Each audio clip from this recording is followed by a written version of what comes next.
This month's cookery project booked is Quil Soup by Alan Duran and Dale Blackenau.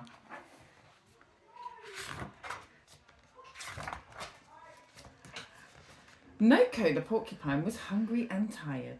He had been travelling through the valley of 1,000 hills and hadn't eaten for days. He saw a small village ahead and his spirits lifted. Food and shelter at last, he thought. Meanwhile in the village, the animals caught sight of Noko. There's a stranger coming, squeaked Monkey. Quick, run to your homes, shouted Meerkat. Noko trudged into the village. It was silent and empty. Hello, friends, he called, but there was no reply. Noko went to the first house and tapped on the door. Yes, said Warthog. I've travelled a long way and I'm very hungry, said Noko. Do you have anything I can eat? Warthog shook her big head. I'm sorry, she replied. I ate a big lunch and all my food is gone. Noko knocked at the next house. How can I help? Asked Rabbit. Please, I need some food, said Noko. So do I, Rabbit exclaimed. My greedy brother came to visit and ate all my food. I have nothing left. Noko knocked at Monkey's door. Yes, what is it? Monkey asked. I wonder if you have any food to spare, a poor traveller, Noko inquired. We are poor villagers, Monkey grumbled. We don't have any spare food. So Noko went to Arvat's house, and Meerkat's house, and Pangolin's house. But he came away hungry. None of them, they said, had any food.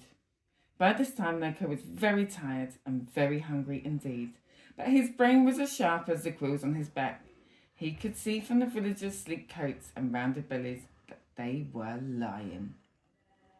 He knew they had food, but how was he going to get some? He sat and thought, and after a while he came up with a plan. I wonder if I might have a little fire and a large pot of water, he asked the villagers. Of course, they replied. They couldn't refuse him that. Noko put the pot on the fire to boil. It seems I shall have to make my own food, he said. I shall make Quil soup. He plucked 3 quills from his back and dropped them into the pot. But surely the quills are too hard and sharp to eat, Warthog said. Wait and see. Soon they will soften and release their flavour to make a delicious soup, Noko explained. He bent over the pot and dipped in his paw. Then he licked it and nodded. Tasty, he said. Just how His Majesty likes it.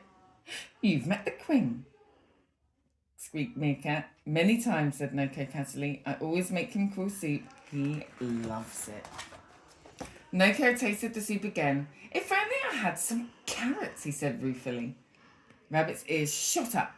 He wanted to taste Quil soup that was fit for a king. I think my greedy brother may have left a carrot or 2, he blurted, and he hopped away to fetch them. Noko added the carrots to the water and tasted the soup again. Lovely, he announced. Of course the king likes mealies in his Quil soup. I've got mealies, squealed Meerkat, and she ran away to find them. Each time Noko tasted the soup, there was something that needed to be added. Beans, peas, potatoes, spinach. In moments, as if by magic, all these things appeared. Now Noko's soup was thick and rich. Once again he tasted it. Perfect, he declared. Unless, I don't suppose anyone has a few worms. Pangolin did. Noko told the villagers to fetch their bowls. There's plenty of soup to share, he said. And share they did. They drank bowl after bowl of the delicious soup in the firelight until the big pot was empty. Noko sat back, looked up at the stars and yawned. I wonder if you might have a hole where I could sleep, he asked. A hole, cried Monkey, for our friend who has cooked delicious Quil soup for the king, and who has the generosity to share it with strangers, piped Arvat. No, my friend, said Monkey. You, Noko, shall have the very best bed in my house. You're too kind, Noko smiled. Before they went to their beds, Noko and the villagers sang together, shared stories, and danced in the moonlight. And later, with a full tummy and a happy heart, Noko the traveller went to sleep at last. Good night.